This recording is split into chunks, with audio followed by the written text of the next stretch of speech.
Hello students, welcome to Jumaxa classes. Today we are going to discuss about current affairs for the month September. तो ये जो हमारी नई series है इसका टाइटल है करंट अफेयर्स इन 10 मिनट्स और ये सीरीज बाइलिंगुअल है, हिंदी इंग्लिश दोनों में आपको प्राप्त होगी और यह इसका पार्ट 5 है। यदि आपने 4 पार्ट नहीं देखे तो आप हमारे चैनल पर जाकर देख सकते हैं। आपकी जो भी क्वेरी हो इस ईमेल आईडी में सेंड कर सकते हैं। ये हमारा इंस्टाग्राम है और ये हमारा टेलीग्राम चैनल है, इसे जरूर ज्वाइन कीजिएगा। तो चलिए आज का इंडेक्स देख लेते हैं। आज अपन किन किन करंट अफेयर्स पर डिस्कस करेंगे। पहला है impact of climate change on Indian monsoon, ये आपके ज्योग्राफी के पेपर के लिए इंपॉर्टेंट है। उसके बाद अपन नेशनल टेक्निकल टेक्सटाइल्स मिशन देखेंगे जो आपके जीएस पेपर 2 पॉलिटी और आपके प्रीलिम्स के लिए बहुत इंपॉर्टेंट टॉपिक है। उसके बाद लास्ट में अपन कुछ इंपॉर्टेंट प्रीलिम्स फैक्ट देखेंगे which is very useful for your prelims exam. तो चलिए पहले करंट अफेयर पे डिस्कस करते हैं, impact of climate change on Indian monsoon. तो देखिए जैसे कि आपको मालूम होगा ये अर्थ है ना। इस अर्थ में क्या होता है, 0 डिग्री पे इक्वेटर होता है और आपको मालूम है कि मानसून कैसे आता है। जो अपना जो इंडिया है, इंडिया यहाँ पे है तो इंडिया क्या होता है, इंडिया पे क्या होता है, सब सन आता है, सन मूव करता है इंडिया की तरफ। तो इंडिया में जो होता है आईटीसीजेड जो है इंडिया में दिल्ली वाले रीजन पे क्या हो जाता है, क्रिएट हो जाता है, जिसके कारण यहाँ से विंड जो है हाई प्रेशर से लो प्रेशर की ओर भारत की ओर चलती है और भारत में क्या होता है, मानसून आता है। ये अभी आपके लिए शॉर्ट में था, ज्योग्राफी में और डिटेल में डिस्कस किया जाएगा। अभी करंट अफेयर के परस्पेक्टिव से मैंने आपको बताया।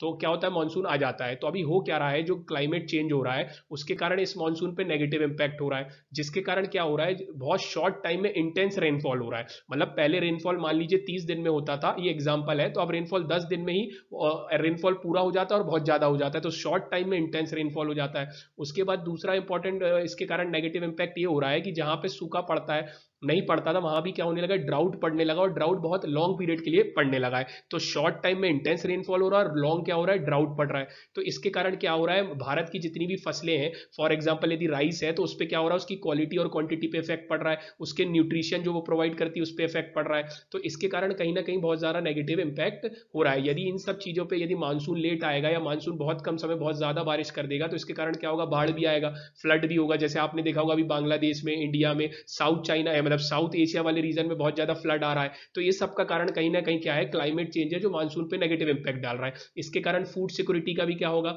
मुद्दा उठेगा कि फूड सिक्योरिटी, जब आपके पास खाने की क्वालिटी और क्वांटिटी बिगड़ जाएगी और खाना जो फूड है वो उतना अपन नहीं कर पाएंगे, राइस का प्रोडक्शन उतना ज्यादा नहीं होगा, तो इसके कारण कहीं ना कहीं क्या होगा कि आपकी फूड सिक्योरिटी पे भी नेगेटिव इंपैक्ट पड़ेगा। तो ये रिपोर्ट इसी बारे में बता रही है। तो अभी क्या हुआ, रिसेंट स्टडी हुई है जिसने बताया है कि जो क्लाइमेट चेंज है उसने मानसून को नेगेटिवली इंपैक्ट किया है, जिसके कारण देख लीजिए मैंने आपको बता दिया, लॉन्ग ड्राई पीरियड और short spells of heavy rains हो रहे हैं, है ना। जैसे इस रिपोर्ट बता रही कि 2000 जो 22 था वो 1902 जो के बाद दूसरा ऐसा ईयर था जिसमें बहुत ज्यादा एक्सट्रीम इवेंट्स घटित हुए हैं, जिसमें फ्लड आए हैं, ड्राउट हुआ है। तो ये सब मैंने आपको बता दिया, आप यहाँ हिंदी में भी पढ़ सकते हैं।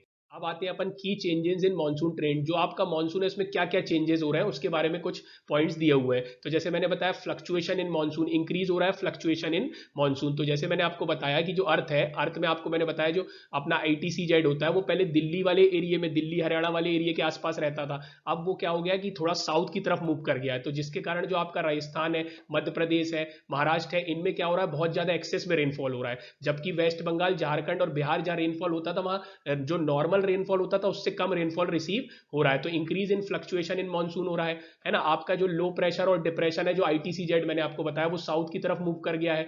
और यहाँ ये भी देखने को मिला है कि जो latter half of the 20th century है उसमें रेनफॉल क्या हो रहा है, बहुत लेस फ्रीक्वेंट हो गया, बहुत कम हो रहा है, जबकि मोर इंटेंस हो रहा है इंडिया में, मोर, है ना, समझ रहे हैं ना। अब monsoon rainfall become less frequent but more intense. मतलब आपको मालूम है जैसे 10 भी मैंने बताया 30 दिन के लिए आता था, तो वो 10 दिन के लिए ही आ रहा है और 10 दिन में जितना आता था उससे ज्यादा पानी गिर जा रहा है, जिसके कारण फ्लड वगैरह की सिचुएशन देखने को मिल रही है। तो ये की चेंजेस हो गए, यहाँ आप मानसून के रुझान में अहम बदलाव भी देख सकते हैं। फिर आ जाता है, अब देखिए इन सब का इंपैक्ट क्या पड़ेगा, तो मैंने आपको शुरू में ही बता दिया। इसके कारण क्या होगा, आप देखिए अनइवन डिस्ट्रीब्यूशन होगा रेंज का और टेम्परेचर बढ़ेगा और कहीं ना कहीं ह्यूमिडिटी बढ़ेगी। और आपको मालूम है टेम्परेचर और ह्यूमिडिटी बढ़ती है तो पेस्ट अटैक और डिसीजेज होती है, क्योंकि इनके लिए अनुकूल स्थिति हो जाती है, फेवरेबल कंडीशन हो जाती है। इसी के कारण मैंने आपको बताया खारिफ आउटपुट में भी क्या होगा, में keep rice prices at elevated level. मैंने आपको बताया थी प्रोडक्शन कम होगा तो डिमांड और सप्लाई का चक्र बिगड़ जाएगा, उसके कारण क्या होगा, प्राइस बढ़ने लगेंगे, कम होने लगेंगे, इस टाइप की घटनाएं होने लगेंगी। मेल्टिंग ऑफ ग्लेशियर ग्लेशियर्स होगा, यदि आपको मालूम है क्लाइमेट चेंज बेसिकली क्या है, मैं आपको इजी वे में बताता हूँ। क्लाइमेट चेंज जो है, जैसे इस एरिया के यदि आप जो वेदर है उसका एवरेज निकालेंगे 30 से 35 ईयर्स का, तो उसे क्लाइमेट चेंज कहते हैं, है ना। तो अब ये जो 30 से 35 ईयर में जो यहाँ पे वेदर रहता था उसमें बहुत सारे चेंजेस होने लगे, उसके कारण ही होता है क्लाइमेट चेंज, और उसी के कारण हो रहा है मानसून पे नेगेटिव इंपैक्ट, जिसके कारण क्या हुआ, क्वालिटी और क्वांटिटी भी बिगड़ गई, और आगे जाके आपको फूड सिक्योरिटी में भी क्या होगा, नेगेटिव इंपैक्ट होगा, और उसकी न्यूट्रिशन वैल्यू भी कम होगी। तो इस तरीके से आपसे क्वेश्चन पूछा जा सकता है कि discuss the negative impact of climate change on Indian monsoon, और आपसे प्रीलिम्स में भी क्वेश्चन पूछा जा सकता है। तो चलिए नेक्स्ट न्यूज की तरफ बढ़ते हैं, यहाँ आप हिंदी में भी देख सकते हैं। अब देखिए दूसरी न्यूज है नेशनल टेक्निकल टेक्सटाइल्स मिशन। तो ये जो मिशन है बेसिकली किस लिए है, जो टेक्निकल टेक्सटाइल्स होते हैं, जैसे टेक्निकल फैब्रिक्स होते हैं, अभी आगे मैं उनकी डेफिनेशन आपको बताता हूं। जैसे फॉर एग्जांपल आपने देखा होगा बहुत सारी जो इंडस्ट्री होती है, जब इंडस्ट्री का बहुत ज्यादा डेवलपमेंट होता है तो बहुत सारे उद्योग लगते हैं, और उद्योग में क्या होता है, सिक्योरिटी के लिए या एटसेट्रा अन्य किसी मुद्दे के लिए क्या होता है, बहुत सारे टेक्निकल टेक्सटाइल होते हैं जो उनको सिक्योरिटी प्रोवाइड करते हैं। जैसे आपने कोरोना में देखा होगा कि जब कोरोना वैक्सीन की टेस्टिंग हो रही थी या इंजेक्शन लग रहे थे, तो एक कोरोना का सूट था, तो जो कोरोना का सूट है वो उनको सिक्योरिटी प्रोवाइड करता है कि उनको कोरोना ना हो जाए। वो जो सूट है उसको भी कहीं ना कहीं टेक्निकल टेक्सटाइल्स कहा जा सकता है। तो इंडिया ने एक मिशन स्टार्ट किया है टेक्निकल टेक्सटाइल का।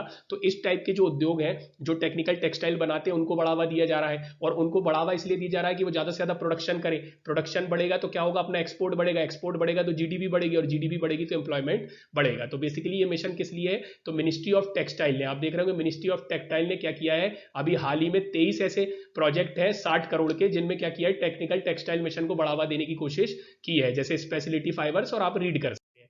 अब देखिए आप हिंदी में भी देख सकते हैं। अब देखिए टेक्निकल टेक्सटाइल क्या होता है, तो जैसा मैंने आपको बताया कि technical textile are defined as textile material and product manufactured primary for their technical performance and functional property rather than aesthetic and decorative characteristics. तो जैसा मैंने आपको बताया कि उनकी सुंदरता या उनके डेकोरेशन के कारण ये नहीं, इसलिए इसको यूज किया जाता है उनकी फंक्शनलिटी के कारण। वो क्या करते हैं, कहीं ना कहीं सुरक्षा प्रोवाइड करते हैं, कहीं ना कहीं आपके जो गाड़ी होती है, ऑटोमोबाइल सेक्टर होता है, वहां पे जो टेस्टिंग होती है उसमें कहीं ना कहीं काम आते हैं। आपकी गाड़ी के जो आपने एयर बैग्स देखे होंगे, सीट बेल्ट देखे होंगे, है ना, आपने एयरप्लेन के सीट्स देखे होंगे, ये सब क्या है, टेक्निकल टेक्सटाइल के उदाहरण है। बाकी आप यहाँ रीड कर लीजिएगा। और टेक्निकल टेक्सटाइल के जो प्रोडक्ट है उनको 12 ब्रॉड कैटेगरी में डिवाइड किया गया है, जैसे मोबाइल टेक, मेडिटेक, और ये सब आप रीड करके और यहाँ पे एग्जाम्पल भी देख सकते हैं, यहाँ पे भी आप हिंदी में पढ़ सकते हैं। अब चलिए about the national technical textile mission देखते हैं, कब शुरू किया गया था, है ना, और कितने रुपए का था या कितने करोड़ रुपए से स्टार्ट किया गया था, इसका एम क्या है, वो सब देखने की कोशिश करते हैं। तो देखिए cabinet committee on economic affairs ने 2020 में क्या किया था, नेशनल टेक्निकल टेक्सटाइल मिशन किया था, 1480 करोड़ रुपए के साथ स्टार्ट किया था, है ना। उसके बाद इसका एम क्या था, to make India a leader of technical textile globally. मैंने आपको बताया कि अपने यहाँ पे टेक्निकल टेक्सटाइल का पर प्रोडक्शन करेंगे और उसको फिर क्या करेंगे, एक्सपोर्ट करेंगे। और क्या है, जो वेस्ट के देश है, वेस्ट यूरोप है, यूएसए है, वो टेक्निकल टेक्सटाइल में बहुत आगे हैं, और जैसे जैसे भारत में इंडस्ट्रियलाइजेशन होगा तो टेक्निकल टेक्सटाइल की और मांग बढ़ेगी। तो अपन डोमेस्टिक लेवल पे भी, भारत के लेवल पे भी टेक्निकल टेक्सटाइल को बढ़ावा दें और उसका ज्यादा से ज्यादा बाहर एक्सपोर्ट भी करें। और ये मिशन 4 साल के लिए था, 2020 से 2024 तक के लिए, और इसके 4 कंपोनेंट है। इसके इंप्लीमेंटेशन के कितने कंपोनेंट है, 4 कंपोनेंट है। आइए अपन देखने की कोशिश करते हैं। तो देखिए पहला कंपोनेंट क्या करता है, आप देखिए कोई भी मिशन होगा सबसे पहले क्या करेंगे, अपन टेक्निकल टेक्सटाइल की अपन रिसर्च करेंगे, उसमें और नए नए क्या करेंगे, तकनीकों को इजाद करेंगे, है ना, नए नए क्लॉथ्स पे रिसर्च करेंगे कि कौन कौन से टेक्निकल टेक्सटाइल अपन बना सकते हैं, उन पे रिसर्च करेंगे। तो पहला फेस हो जाएगा रिसर्च का। दूसरे फेस में अपन क्या करेंगे, जब अपनी रिसर्च पूरी हो जाएगी तो अपन उसके लिए मार्केट में क्या करेंगे, उसका डेवलपमेंट करेंगे, उसका प्रमोशन करेंगे, कंपनी लगाएंगे। जब कंपनी भी लग जाएगी उसके बाद अपन उसका एक्सपोर्ट करेंगे कहीं ना कहीं। और जब सारी चीजें हो जाएंगी तो अपन ने यदि टेक्निकल टेक्सटाइल बना लिए हैं या उनको बनाना चाहते हैं, तो अपन अपने एजुकेशन के लेवल पे ऐसे लोगों को एजुकेशन प्रोवाइड करेंगे या स्किल देंगे ताकि वो आगे आके टेक्निकल इंडस्ट्री से जुड़े। तो इस तरीके से इसके 4 कंपोनेंट है। पहला कंपोनेंट रिसर्च एंड डेवलपमेंट का है, जिसके लिए 1000 करोड़ रुपए दिए गए हैं, और इन सारे एरिया में क्या किया जा रही है, रिसर्च की जा रही है। फिर उसके बाद सेकंड कंपोनेंट क्या है, इसका क्या करना है, अपन को प्रमोशन और डेवलपमेंट करना है और मार्केट में इसको बढ़ावा देना है। और अपना एवरेज है कि अपन 15 से 20% हर साल 2024 तक क्या करें, इसका एवरेज ग्रोथ रेट को बढ़ा दें, है ना। अभी 8 से 9% के आसपास है। उसके बाद आप यहाँ हिंदी में भी देख सकते हैं। अब अपन थर्ड कंपोनेंट, जैसा मैंने आपको बताया क्या करना है, फिर एक्सपोर्ट करना है। तो आप यहाँ एक्सपोर्ट देख सकते हैं, कितना फिगर है वो सब मैंने आपके लिए दे दिया, और कितना एवरेज ग्रोथ रखनी है आप रीड कर लीजिएगा। और लास्ट कंपोनेंट जैसा मैंने आपको बताया कि जब टेक्निकल टेक्सटाइल की यदि इंडस्ट्री लग जाएगी, अपन को प्रोडक्शन करना है, तो उसमें काम करने के लिए लोग चाहिए। और लोग कैसे आएंगे, जब उनको ग्रेजुएशन के लेवल पे, मास्टर्स के लेवल पे एजुकेशन, ट्रेनिंग और स्किल दी जाएगी। तो फोर्थ कंपोनेंट इस चीज पे फोकस करता है। और यहाँ देख लीजिए लिखा higher engineering and technology related to technical textile और इस एप्लीकेशन एरियाज। तो इस तरीके से अपना सेकंड सेकेंड करंट अफेयर भी कंप्लीट होता है। आपसे क्वेश्चन पूछा जा सकता है, discuss the national technical textile mission in detail, इस तरीके से हो सकता है। चलिए तो आगे बढ़ते हैं। अब अपन देखते हैं इंपॉर्टेंट प्रीलिम्स फैक्ट। तो देखिए न्यूरोसेफ नाम की अभी क्या हुआ है, स्मार्ट वैक्सीन टेस्टिंग मेथड को क्या किया गया है, डिस्कवर किया गया है। ये बेसिकली क्यों किया गया है, क्या होता है जब अपन एक वैक्सीन को बना लेते हैं उसके बाद उसका क्लिनिकल ट्रायल होता है, उसकी टेस्टिंग होती है, तो अपन टेस्टिंग जो है वो बेसिकली किस पे करते हैं, प्राइमेट्स पे करते हैं, एनिमल्स पे करते हैं और ह्यूमंस पे करते हैं। और जो प्राइमेट्स और बेसिकली न्यूरोसेफ जो ये वैक्सीन है इसकी जो टेस्टिंग है पहले जो होती थी वो एनिमल्स पे होती थी, प्राइमेट्स पे होती थी और 8 से 9 महीने लगते थे। और कहीं ना कहीं इथिकल इश्यूज का मुद्दा उठता था कि एनिमल्स पर ऐसी चीजें क्यों अपन टेस्ट कर रहे हैं। तो अब क्या है कि न्यूरोसेफ नाम की जो चीज ये जो आया है टेस्टिंग मेथड आया है, इसने क्या किया है, अब इस जो थी डिसएडवांटेज इसको खत्म कर दिया है। अब इसकी टेस्टिंग कम समय में हो जाती है, एक्यूरेट है और कहीं ना कहीं इथिकल इश्यूज को भी ये रिमूव करने की कोशिश करता है। और किस चीज का बेसिकली ये वैक्सीन टेस्टिंग मेथड है, ये न्यूरो वायरुलेंस के लिए। और ये क्या होता है, capacity of a virus to cause disease of nervous system. तो ये तंत्रिका तंत्र को प्रभावित करने वाला वायरस है ना। तो अब यहाँ पे न्यूज कंप्लीट होती है। तो आपको न्यूरोसेफ याद रखना है, पूछा जा सकता है प्रीलिम्स में न्यूरोसेफ क्या है या व्हाट इज न्यूरोसेफ। तो आपको याद रखना है कि स्मार्ट वैक्सीन टेस्टिंग मेथड है, हिंदी में भी पढ़ सकते हैं। फिर आता है China blocks listing of Lashkar's commander at UNSC. तो देखो आपको मालूम होगा यूनाइटेड नेशंस है, उसके कहीं ना कहीं क्या है 6 कंपोनेंट है, उसमें एक इंपॉर्टेंट उसका है यूनाइटेड नेशन सिक्योरिटी काउंसिल। ये क्या करता है, अभी क्या हुआ था कि जो चाइना ने अपन क्या होता है जैसे अपने यहाँ पार्लियामेंट होती है उसकी कोई कमिटी होती है, ऐसे यूनाइटेड नेशन जो है उसकी भी बहुत सारी कमिटी होती है। ऐसे ही यूएनएससी की जो 1267 कमिटी थी उसने क्या हुआ था, एक टेररिस्ट है उसको क्या कर दिया था, बैन कर दिया था। लेकिन चाइना क्या कर रहा है, अब चाइना यूएनएससी में है तो वो चाह रहा है कि उसका बैन ना हो या उस बैन को रोकने की कोशिश कर रहा है। तो ये न्यूज इसी बारे में है कि लिखा है कि पाकिस्तान का जो टेररिस्ट है ना, होल्ड पे रख दिया है किसने, चाइना ने ब्लॉक कर दिया है। अब इसके लिए अब अपन पूछ लेते हैं कमिटी क्या है। तो ये कमिटी ऑल परमानेंट और नॉन परमानेंट मेंबर जो है यूएनएससी के उनसे मिलकर बनी है।